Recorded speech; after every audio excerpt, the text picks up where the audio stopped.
और बरेली से बड़ी खबर आ रही है, जहां लेखपाल मनीष कश्यप का अपहरण कर हत्या कर दी गई थी। रविवार दोपहर को उनका कंकाल और कपड़े नाले में बरामद किए गए।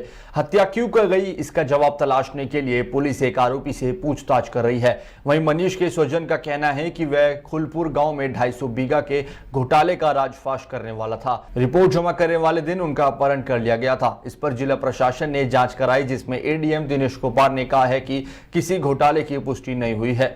देखिए हमारे सहयोगी वीरेंद्र कुमार की न्यूज।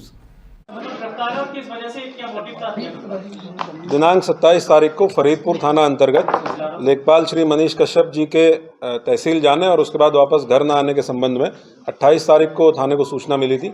इस संबंध में एफआईआर दर्ज की गई थी। एफआईआर की विवेचना थाना फतेहगंज पश्चिमी को परिजनों के अनुरोध पर ट्रांसफर करते हुए 4 टीमों का एसपी क्राइम के नेतृत्व में गठन किया गया। इन टीमों के द्वारा लगातार CCTV footage, surveillance, cyber cell के माध्यम से काम किया गया।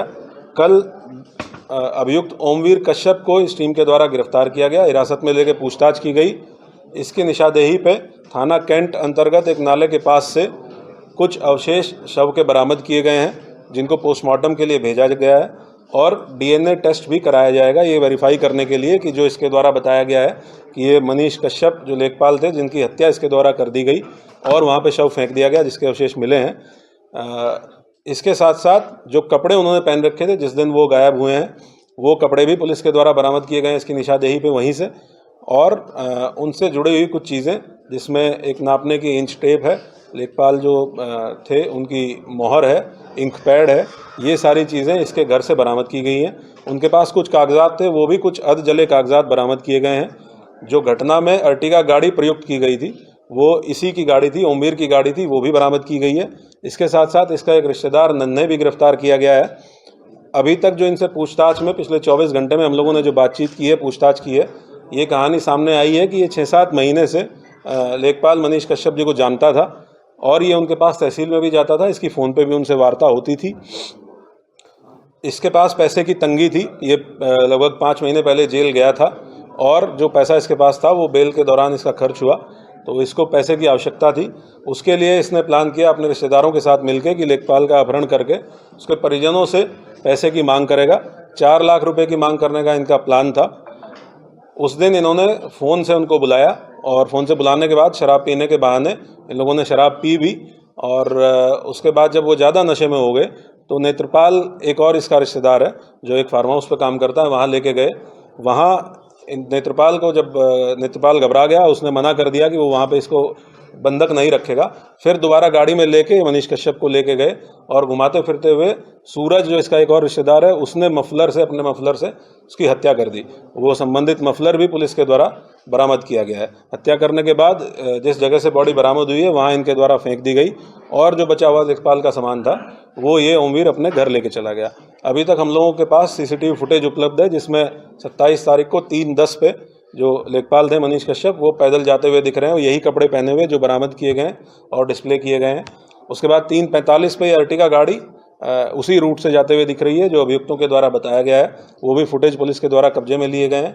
जो 2 अभियुक्त आज गिरफ्तार किए गए हैं, उन दोनों की ऑडियो रिकॉर्डिंग्स हमारे पास 2 उपलब्ध हैं और भी हमारे पास साक्ष्य उपलब्ध है। कुछ उसमें से आपके साथ शेयर किया गया है, जिसमें ये लोग बातचीत कर रहे हैं कि जो अभियुक्त है ओमवीर, वो पूछ रहा है कि कॉल कर दिया जाए या नहीं कर दिया जाए, रिचार्ज करा दिया जाए या नहीं करा दिया जाए। और जो इसका रिश्ते में मामा लगता है वो बता रहा है कि अभी कुछ मत करो, कोई रिचार्ज मत करो, फंस जाओगे, लंबे चले जाओगे। इस तरह की बातचीत, इनकी 2 कॉल्स हमारे पास हैं। उसमें एक ये भी बात आई है कि जो भी सामान बचा हुआ है उसको फेंक दो, उसको बहा दो, नहीं तो फंस जाओगे। ये सारी चीज़ें हम लोगों के द्वारा कनेक्ट की गई। बैंक स्टेटमेंट भी उम्मीर का निकाला गया है, जिसमें 0 बैलेंस लगभग सितंबर के महीने में पता चला है। जो गाड़ी थी इसकी किस्तों पे थी, जिसकी 3 किस्त संभवतः ये नहीं भर पाया, जो ओवरड्यू है, पेंडिंग है। तो अभी तक की पूछताछ से ये चीज़ें प्रकाश में आई हैं। 2 अभियुक्त गिरफ्तार किए गए हैं। 2 अभियुक्त सूरज और नेत्रपाल, ये अभी फरार हैं। इनकी गिरफ्तारी के लिए टीमें गठित की गई हैं। जो रिमेन्स बरामद हुए थे उनको पोस्टमार्टम के लिए भेजा गया है। साथ साथ में पैनल से पोस्टमार्टम कराने के लिए और डीएनए प्रोफाइलिंग, ताकि डीएनए मैच कराया जा सके, इसके लिए भी सीएमओ से अनुरोध किया गया है। हम लोग इसको जल्दी प्रोसेस करते हुए आगे की कार्रवाई सुनिश्चित की जाएगी। जल्दी ही जो 2 फरार अभियुक्त हैं उनकी गिरफ्तारी भी सुनिश्चित की जाएगी। नाले से जो है सिर्फ सिर मिला है, कुछ हड्डियां मिली हैं, बाकी धड़ अभी तक नहीं मिल पाया। आया है, क्या लग रहा है कहीं और फेंका गया है बॉडी की? इन्होंने पूछताछ में बॉडी वहीं फेंकना बताया है, और क्योंकि ये घटना 27 तारीख की है जब वो गायब हुए थे, इन्होंने 27 की रात में ही उनकी हत्या कर दी थी। तो ये एक संभावना है कि बॉडी डिकम्पोज हुई हो और वहाँ पे कुछ जंगली जानवर इस तरह के आए हों जिन्होंने बॉडी को डैमेज किया हो। लेकिन ये विवेचना में हम लोग इसको ज़रूर एक्सप्लोर करेंगे, वहाँ के लोकल लोगों से भी बातचीत करेंगे, वहाँ जो लोग आसपास जाते हैं उनसे भी बातचीत करेंगे। इनके द्वारा एक चीज़ बताई गई है कि इस बीच ये 2-3 बार वहाँ गए और इन्होंने बॉडी की स्टेट को देखा तो बॉडी काफ़ी डैमेज स्टेट में थी, और जो कपड़े भी वहाँ से बरामद हुए हैं वो फटे हुए कपड़े कुछ बरामद हुए हैं, जिससे ये आशंका है कि वहाँ पे बॉडी इसी वजह से बॉडी डैमेज हुई है। सूरज और ओमवीर की मनीष कश्यप से दोस्ती थी लंबे टाइम से।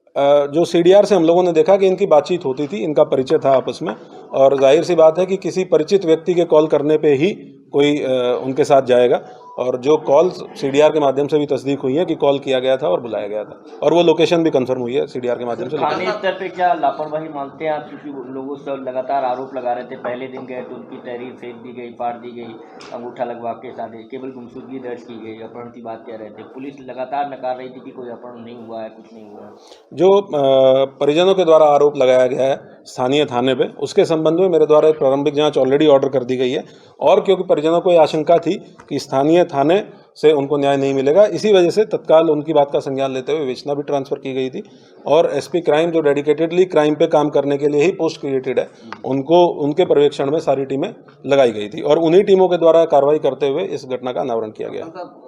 परिजन शुरू से आरोप लगा रहे थे कि कुछ लोग अपने जमीन का बड़ा मामला है, कुछ लोग हत्या कराना चाहते हैं, हत्या कर सकते हैं, अपहरण की बात उन्होंने भी इस बात को नहीं किया था कि ऐसा तो नहीं कुछ लोग ऐसा कोई बड़ा गैंग काम कर रहा हो जो जिसके पीछे हो, जिन्होंने इनको हटाना चाहते हो, इन लोगों को हायर करके इनसे मर्डर ही करा दिया। अपहरण की बात तो कहीं ना तो फिरौती की मांग की गई उनसे, ना परिजनों ने इन पे आरोप लगाया कि हम ये हमारे कोई अपहरण कर सकते हैं। उन्होंने आज भी टिल टुडे भी वो ये कह रहे हैं कि पुलिस ने इसमें कहीं ना कहीं कुछ खेल कर दिया है और ये लोग एक्चुअल नहीं पकड़े गए हैं। ऐसा तो नहीं कोई पीछे कोई और बड़ी साजिश हो जिन्होंने इनसे हायर करके इनसे हत्या करा दी हो और एक बड़ा खेल बंद कर दिया हो। जो परिजनों के द्वारा आशंका जताई गई थी, आप को विदित है कि उसमें राजस्व टीम के द्वारा भी ऑलरेडी जांच कर ली गई है, जिसमें संभवतः किसी प्रकार का कोई अनियमितता अभी तक नहीं पाई गई है।